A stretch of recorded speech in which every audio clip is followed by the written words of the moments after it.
დღეს ჩატარდება ლექცია თბილისის ხიდების ისტორია. ეს თემა მნიშვნელოვანია, რადგან არის დაკავშირებული ჩვენი ქალაქის ისტორიასთან, მის განვითარებასთან, ზრდასთან, ორივე სანაპიროს განვითარებასთან.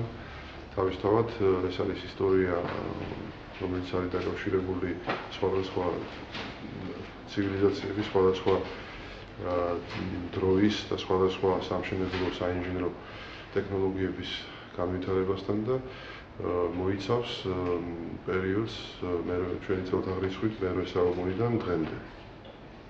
საინტერესოა ალბათ ყველა პროფესიისთვის, როგორც ზოგადად ვიწრო არქიტექტურისთვის, ქალაქის მეგობარებლისთვის, ხელოვნებისთვის და ზოგადად მოყვარულისთვის.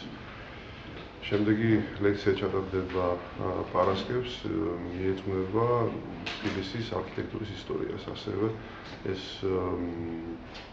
ლექცია მოიცავს პერიოდს მე-18 საუკუნის ბოლოდან დღემდე.